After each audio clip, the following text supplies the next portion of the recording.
کے شیعہ تھے، آج بھی علی کے شیعہ ہیں، اور صبح قیامت تک انشاءاللہ یہ شیعہ باقی رہیں گے، صبح قیامت تک باقی رہیں گے۔ بس بات ختم ہو رہی ہے، آخری بات سن لیجئے اور بات کو میں اپنی تمام کر دوں کہ دیکھیے یہیں پر سے ایک بات اور بھی ثابت ہوتی ہے کہ اکثر کتابیں بھی لکھی گئی ہیں، کتابیں بھی ہیں، اور کہا بھی یہ جاتا ہے کہ صاحب یہ شیعہ رسول کے زمانے میں کہاں تھے؟ یہ تو بہت بعد کی پیداوار ہیں، 400 بعد کی پیداوار ہیں، 600 برس بعد کی رسول کی پیداوار ہیں، یہ رسول کے زمانے میں تھے ہی نہیں، یہ رسول کے زمانے میں تھے ہی نہیں شیعہ، یہ تو بہت بعد کی پیداوار ہیں۔ ہم نے کہا ہوں گے بہت بعد کی پیداوار، اس لیے کہ آپ لفظ شیعہ کہہ رہے ہیں، ہم شیعہ علی کہہ رہے ہیں، ہم شیعہ علی کہہ رہے ہیں، شیعہ ہوں گے بہت بعد کی پیداوار، کسی اور کے شیعہ ہوں گے۔ آپ ذرا سا دور رسول میں آئیے، رسول نے پہلے ہی کہہ دیا کہ تم اور تمہارے شیعہ، دیکھیے دو گواہیاں ہوتی ہیں، پوری زندگی جنہوں نے قانون پڑھایا ہے جناب مولانا انور حسین رضوی صاحب، وہ تشریف فرما ہیں، ان کے پڑھائے ہوئے بڑے بڑے وکیل ہیں اور جج ہیں، آپ پوچھ لیجئے عدالتوں میں بھی دو گواہیاں ہوتی ہیں۔ رسول نے فرمایا کہ تم اور تمہارے شیعہ، یعنی شیعہ رسول کے زمانے میں تھے، تبھی رسول اللہ نے فرمایا تمہارے شیعہ،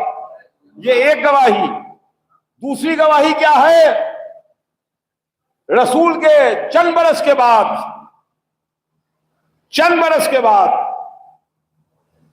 جب امام حسن علیہ السلام کا زمانہ تھا اور جب صلح نامے کو تحریر کرنے کی بات آئی اور جب صلح ہوئی تو صلح کی شرائط حاکم شام نے نہیں تحریر کی تھی، صلح کی شرائط امام حسن علیہ السلام نے تحریر فرمائی، صلح کی جو شرطیں تھیں وہ امام حسن کی تحریر کی گئی ہیں، وہ آپ تاریخ میں اٹھا کے دیکھ لیجیے، وقت نہیں ہے جو عرض کر سکوں۔ اس میں ایک شرط یہ ہے جو امام حسن علیہ السلام نے صلح نامے میں رکھی ہے کہ شیعان علی کے شیعہ جہاں جہاں بھی ہیں ان کی جان، مال، عزت، آبرو سب محفوظ رہے گا۔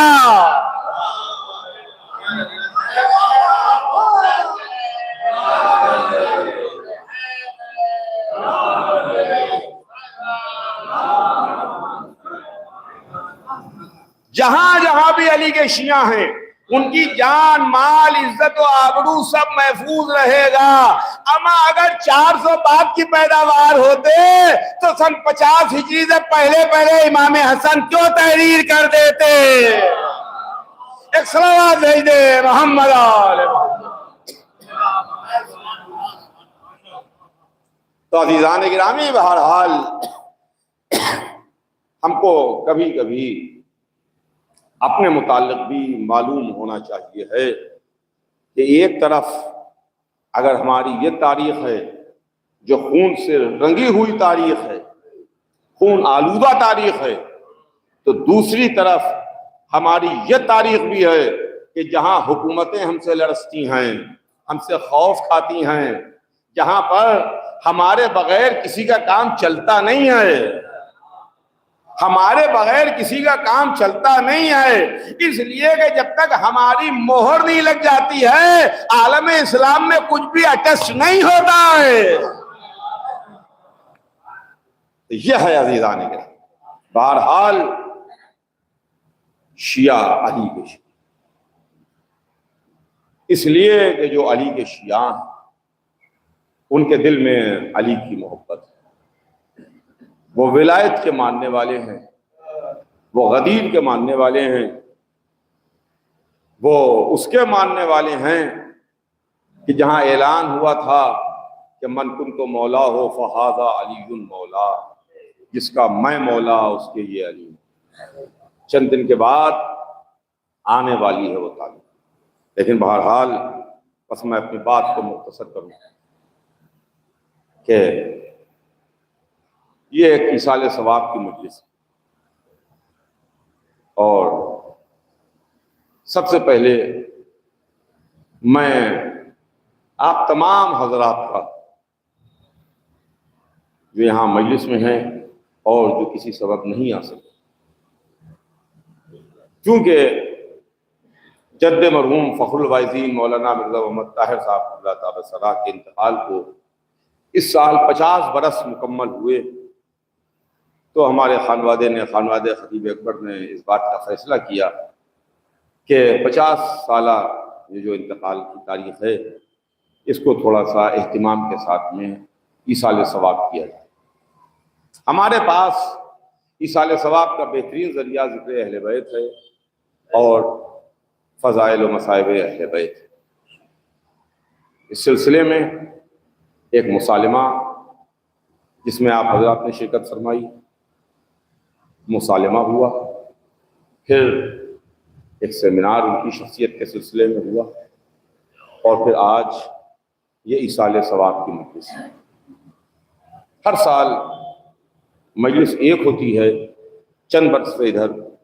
والد صاحب کا شوق چچا کے انتقال کے بعد سے مجلس ایک ہوتی ہے، ایصال ثواب دو کو ہوتا ہے۔ میری والدہ مرحومہ کے بھی انتقال کی تاریخ روز شہادت امام محمد تقی علیہ السلام ہے، اور میرے جد مرحوم کے انتقال کی بھی وہی تاریخ ہے، روز شہادت امام محمد۔ بہرحال ہم مجلس میں فضائل اور مصائب اہل بیت بیان کرتے ہیں، اپنے والوں کا تذکرہ نہیں کرتے، اپنے والوں کا ذکر نہیں کرتے، اس لیے کہ جانے والا چلا گیا، فضائل اہل بیت بیان ہوں اور مصائب اہل بیت بیان ہوں تو جانے والے کی روح کو بھی ثواب پہنچتا ہے، اور جو شرکت کرتے ہیں ان کے نامہ اعمال میں بھی ثواب لکھا جاتا ہے۔ مگر چونکہ جد مرحوم ایک عالم تھے، ایک ذاکر تھے، ایک خطیب تھے، اور انہوں نے پوری زندگی، اپنی پوری زندگی در اہل بیت کی خدمت میں گزاری، پوری زندگی در اہل بیت کی خدمت میں گزاری۔ میں نے سیمینار میں ان کی حیات کے اوپر ایک مختصر سا ایک چند پیج لکھ کر کے مقالہ وہ پیش کیا تھا، جو حضرات وہاں پر موجود تھے انہوں نے اس کو سماعت فرمایا، جس میں ان کی مختصر سی زندگی اور تاریخ ہے، اور جس کو میں نے جو بہت سے واقعات کچھ تو میں نے سنے تھے اپنے والد مرحوم اور ام مرحوم سے، اور کچھ واقعات وہ ہیں جن کو خود والد مرحوم خطیب اکبر نے اپنی خود نوشت سوانح حیات میں تحریر فرمایا، جو ان کی آٹو بایوگرافی ہے، جس کو انہوں نے وقت آخر تحریر فرمایا تھا، اور ہمیں بڑا افسوس ہے کہ اس کو انہوں نے تحریر فرمایا مگر اتنا کم وقت تھا کہ اس پر نظر ثانی بھی نہیں کر سکتے۔ آدمی اپنے لکھے ہوئے کو دوبارہ دیکھ لیتا ہے مگر اس پر نظر ثانی بھی نہیں فرما سکتے۔ جیسا انہوں نے لکھا تھا ویسے ہی ہم لوگوں نے اس کو پرنٹ کروایا، تو اس میں انہوں نے ان کے متعلق بھی لکھا، ان کی تعلیم کے متعلق لکھا، ان کے علم کے متعلق لکھا، ان کے جو اساتذہ تھے ان کے متعلق لکھا، اور اس کے اندر انہوں نے تحریر فرمایا کہ مدرسۃ الواعظین میں انہوں نے تعلیم حاصل کی، مدرسے میں داخلہ لیا اور وہاں سے واعظ کی سند لے کر کے نکلے۔ اور اس کے بعد تو کئی مرتبہ میرے والد مرحوم نے ان کے ایصال ثواب کی مجلس میں واقعہ پڑھا، جو بہت سارے حضرات کے علم میں ہوگا، مجھے دوبارہ اس کو تفصیل سے اس وقت آپ کو سنانا نہیں، لیکن بس چونکہ اس واقعے میں اہل بیت کا ذکر ہے، اور کوئی واقعہ بھی ایسا نہیں ہوتا ہے کہ جس میں کہیں نہ کہیں اہل بیت کے در سے وابستگی ہو، اس واسطے میں صرف اشارتاً آپ کی خدمت میں عرض کروں کہ والد مرحوم بھی اس مجلس میں کئی مرتبہ اس چیز کو پڑھ چکے تھے کہ ایک مرتبہ حیدرآباد میں کسی رئیس نے ان کو آیا، خط بھیجا، خط کا زمانہ تھا، نظام حیدرآباد کا زمانہ تھا، خط لکھا مجلس کے لیے کہ آپ تشریف لائیں، آ کے ہمارے یہاں مجلس پڑھیں۔ تو انہوں نے، میرے جد مرحوم نے یہ جواب میں تحریر فرما دیا کہ میں ان تاریخوں میں آنے سے مجبور ہوں، اس لیے کہ میں ان تاریخوں میں لکھنؤ میں چند غریب مومنین کے یہاں وعدہ کر چکا ہوں، تو اس کے جواب میں ان رئیس کا خط آیا کہ آپ میرے یہاں آئے اور آ کے مجلس پڑھ دیں، اس لیے کہ میرے یہاں ایک مجلس میں حضور نظام تشریف لاتے ہیں، یعنی نظام حیدرآباد حضور نظام تشریف لاتے ہیں۔ تو ان کا خط میں یہ لکھنا کہ ایک مجلس میں حضور نظام تشریف لاتے ہیں ان کو بہت برا لگا، اور انہوں نے یہاں سے جواب میں تحریر فرمایا، جواب میں تحریر فرمایا۔ اس کے پہلے یہ بات سن لیجئے کہ جواب میں جو تحریر فرمایا تو یہ حضور پرانے لوگ اب جو رہے نہیں، اگر جو علم میں ہوگا تو ہوگا، جانتے ہوں گے کہ پہلے دو طرح سے جواب لکھے جاتے تھے۔ اگر کسی کو ایک تو جنرل خط ہوتا تھا، دو طرح سے،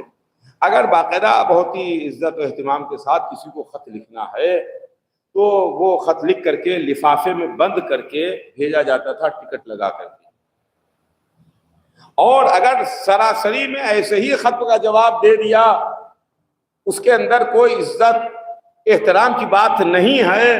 بس ایسے ہی جواب دے دیا، تو وہ جو کھلا ہوا خط ہوتا تھا پوسٹ کارڈ کہلاتا تھا، اس کے اوپر جواب لکھ دیا، جس کو اوپن لیٹر کہتے ہیں، کھلا خط پوسٹ کارڈ کہلاتا تھا۔ تو انہوں نے جو جواب لکھا ان رئیس کو اس بات پر ناراض ہو کے کہ میرے یہاں ایک مجلس میں حضور نظام تشریف لاتے ہیں، وہ جواب انویلپ میں نہیں لکھ کے بھیجا گیا، وہ پوسٹ کارڈ کے اوپر لکھ کے انہوں نے بھیج دیا کہ آپ کے یہاں ایک مجلس میں حضور نظام آتے ہیں، میرے یہاں ہر مجلس میں جناب فاطمہ زہرا تشریف لاتی ہیں۔ ایک صلوات بھیج دے محمد آل محمد۔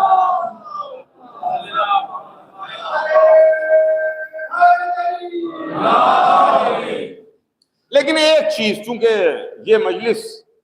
ان کے ایصال ثواب کی اور 50 سالہ ان کے انتقال کی ہے، لہذا ایک چیز جو مجھے ملی، شاید میرے والد نے کبھی ان کے ایصال ثواب کی مجلس میں یا ام مرحوم نے کبھی اس کا ذکر فرمایا ہو، لیکن ایک چیز جو مجھے اپنے چچا کی کتابوں میں ملی اور ان کے ہاتھ ہی کی تحریر کردہ ہے، جو ہمارے پاس محفوظ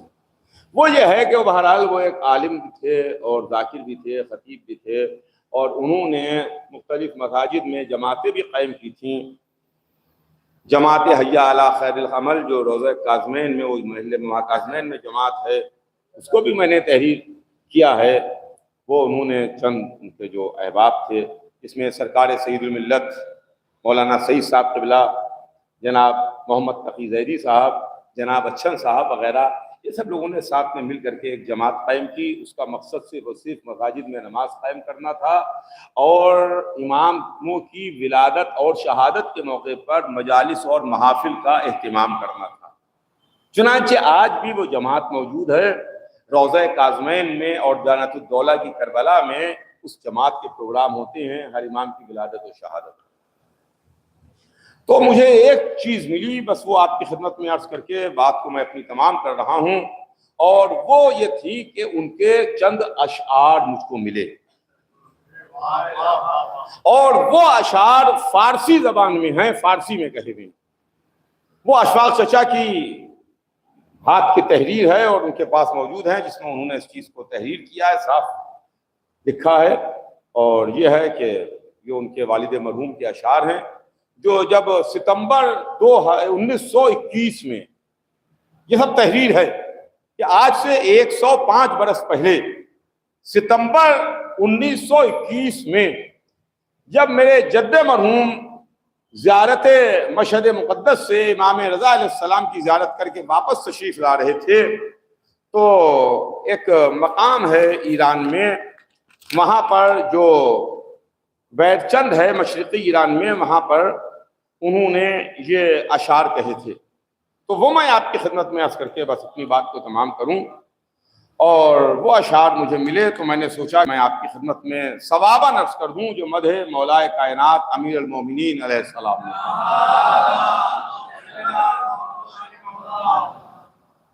وہ فرماتے ہیں کہ بالیقین یا بد جنانو حوریان سیم تن، بالیقین یا بد جنانو حوریان سیم تن، حب تو باشد اگر در دل با مقدار عدس، مدح تو فرمود خود خلاق عالم در کتاب، مدح تو فرمود خود خلاق عالم در کتاب،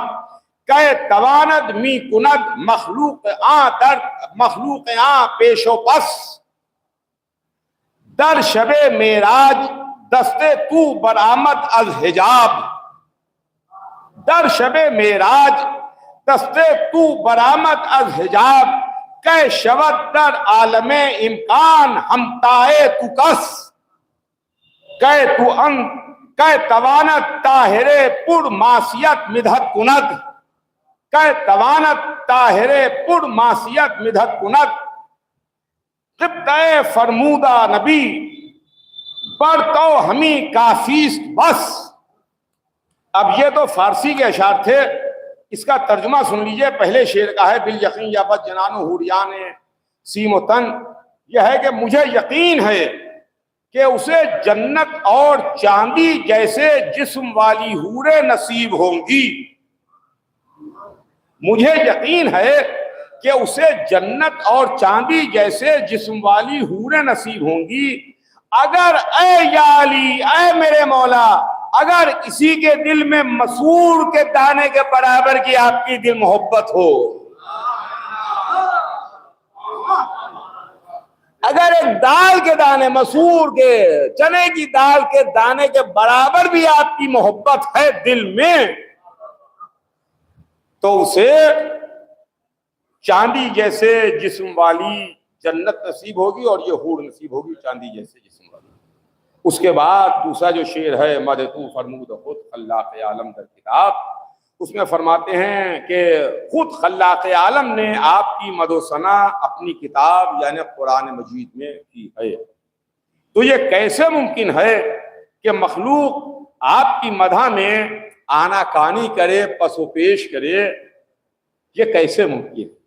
جب قرآن ان کی مدح کر رہا ہے تو مخلوق کیسے ان کی مدح میں پس و پیش کر سکتا ہے؟ اس کے بعد تیسرا شعر جو تھا در شب معراج دست تو برآمد از حجاب، کہ شبد در عالم امکان ہمتائے تو بس، کہ شب معراج آپ ہی کا تو ہاتھ تھا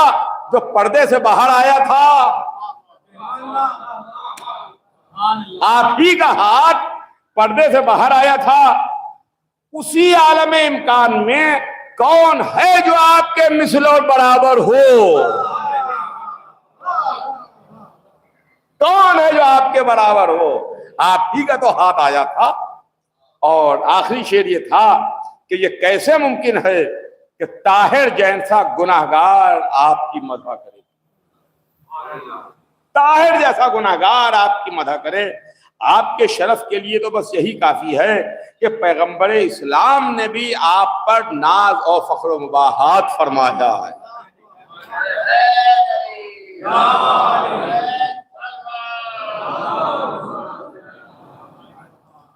تو عزیزان گرامی، یہ وہ چند اشعار تھے جو انہوں نے سفر زیارت سے واپسی کے وقت تحریر فرمائے تھے، جو آج ہمارے گھر میں موجود ہیں۔ اور بھی ان کے کچھ اشعار ہیں، فارسی میں اشعار ہیں، میں تو صرف بطور ثواب، بطور نمونہ آپ کو سنانے کے لیے یہ لے آیا۔ بہرحال جو انتقال کا روز تھا وہ امام محمد تقی علیہ السلام کی شہادت ہے۔ ہماری جان فدا، ہماری جان نثار امام